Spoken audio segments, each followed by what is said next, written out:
Friends, welcome back. Here is our next set of MCQs from CA Final Paper 4 ICA booklet on MCQs and case-based scenarios. Question number 26. Audit committee may make omnibus approval for a related party transactions proposed to be entered by the company. Just don't write your answer as all of the above. Don't be tempted to answer as all of the above. Whenever students see there is an option called all of the above, they used to go with that option, but please be careful. So be careful with this option all of the above. Okay, let me just take you through this screenshot. Here it goes. It is provided that the audit committee may make omnibus approval for related party transactions proposed to be entered by the company, subject to such conditions as may be prescribed under Rule 6A. Okay, it is speaking only with regard to related party transactions. Just don't go by the option all of the above. Think before you answer. Okay, it is option B for question number 26. We'll move on to the next question. Which of the following points is not related to omnibus approval to be made by an audit committee? I'm not sure why ICA has given answer as option C. That is, it is valid for a period of not exceeding one financial year and which shall require fresh approval after the expiry of such financial year. I'll show all these four options from your study material, and all are related to the omnibus approval that is to be made by an audit committee. But the question is asking not related to the approval. Let me just quickly take you through those points. See, audit committee shall consider the following facts while specifying the criteria for making omnibus approval: repetitiveness of the transaction, justification for the need of omnibus approval, and go to the fourth point. The omnibus approval shall contain or indicate the following: name of related parties, nature and duration of transaction, maximum amount of transaction that can be entered into, indicative base price or current contracted price, and the formula for variation in the price, if any, and any other information relevant or important for the audit committee to take a decision on the proposed transaction. Okay, hope you are clear. We'll move on to the next, this fifth point. um, mm, it is not clear. Let me just open the study material. Here it goes. Point number 5. Omnibus approval shall be valid for a period of not exceeding one financial year and shall require fresh approval after the expiry of such financial year. And omnibus approval shall not be made for transactions in respect of selling or disposing of an undertaking of the company. Any other conditions as the audit committee may deem fit. So hope you are clear with these points. Now we'll go back to the this MCQ booklet. See, audit committee shall consider repetitiveness of transactions in the past and present. Right, that point is there in this. See, second point, sub point 1 to section, point number 2, repetitiveness of transactions. This point was there, so it is related to the approval. And the indicative base price and the current contracted price and the formula for variations in the price, even this point was there. Go to point number, sub point number D in point number 4, the indicative base price and current contracted price and the formula of variations, if any, even this was given. And option C is saying omnibus approval shall be valid for a period of not exceeding one financial year. Even this point was there in this approval. See point number 5. And shall not be made, option D, shall not be made for transactions in respect of selling or disposing of the undertakings. Even this was there.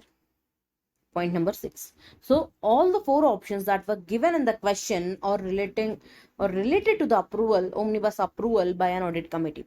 But the question is asking not related to the omnibus approval, which is not there actually. But ICA has given option as option C. I can't help you with this point. If there is any further notification or if there is any further corrigendum that was given with related to this MCQ booklet, then we should think of it. Okay.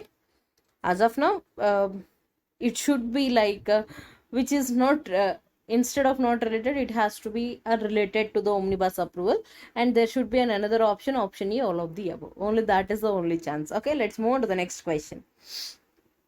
Mr. X, a director of a company, intimated all of his participation in the meeting scheduled on August 2018. Sorry, August 2018.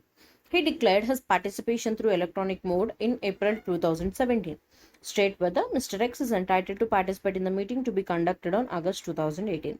Yes, he is eligible to be a part of the meeting. See, here it is given. Point number E. Any director who wants to participate in the meeting through electronic mode may intimate about such participation at the beginning of calendar year, and such declaration shall be valid for 1 year. So if he has made, see, this is a calendar year, so it starts from Jan, calendar year starts from Jan and ends at December. Hope you are clear. If he has made any intimation about this at the beginning of calendar year, then he is obviously eligible for the same. Okay, we'll be back to this point. So if he wants to attend a meeting that is going to be conducted on August 2018, then at the calendar year which includes August 2018 is Jan 18 to December 18. So he might have given his intimation on Jan 2018, in the month of Jan 2018. But when did he give his part? I mean, he declared his participation. It is in April 2017. So 1 year has already lapsed. He hasn't given any further declaration or confirmation about his participation through electronic mode in the current calendar year. Therefore, he is not eligible to participate in the meeting. Therefore, option D, no, because the valid period of declaration, that is 1 year of his participation, expired. Okay, it is not because of April 17 to April 18. It is because Jan 2018 to December 2018, there is no declaration given by Mr. X. Hope you are clear. This is with regard to the calendar year, not the financial year. Hope you are clear. We'll move on to the next question. Question number 29. Seafood Limited incorporated on 1st of April 2016. The company has conducted 4 board meetings during the financial year 16-17. That is on 6th April 2016, 28th August 2016, 30th of September 2016 and 30th of March 2017. Decide the validity of frequency of the board meeting. Therefore, we need to answer regarding the validity of the board meetings that were held. Let me just quickly take you through this point. So to attend board meetings. Board meetings is a platform where collective decisions were taken for managing the company profitably. It is statutorily required of a company to hold at least 4 board meetings every year, and the gap between 2 board meetings must not exceed 120 days. Hope you are clear. Gap between 2 board meetings must not exceed 120 days. But this, where is that question? Yeah. For 6th April to 28th August, there is a gap of 143 days. And also 30th of September to 30th of March, there is a gap of 181 days. Therefore, there is a contravention to the provision. Hope you are clear. You can count from 6th of April to 28th of August. It is 143 days. You can count actually. And moreover, in the examination, you need to count because a similar option was given in option D also. It is saying from 6th of April to 28th of August, there is only 123 days gap, which is not correct. So, in fact, in your exams, you need to calculate the number of days and answer accordingly.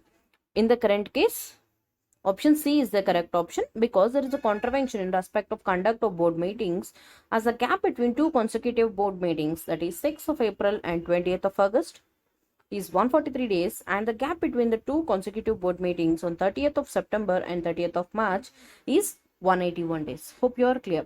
What is the ideal gap that should be there between 2 board meetings? Maximum gap, it is shall not exceed 120 days. Hope you are clear. We'll move on to the next question. And moreover, the option A and option B is saying there is no contravention. In fact, there is a contravention. So option C and option D are speaking about the contravention of the board meetings. However, option D is having an incorrect number of days. Therefore, option C is the final answer. We'll move on to the next question. Question number 30. The board of directors of Verywell Limited wants to contribute 60,000 to a charitable organization during a financial year. So during the financial years 2017-18, during the financial year of 2015-16, the company suffered losses. The directors are contemplating to contribute the said amount in spite of losses. In this contravention, state whether the board of directors can contribute to charitable organizations. Yes, they can contribute to a charitable organization provided it is a bona fide charitable fund, and the contribution that they are planning to make shall not exceed 5% of the average profits of the preceding 3 years. Let me just take you through the provision. See, the same question has been given in your study material as an example. I don't want to go through the entire stuff.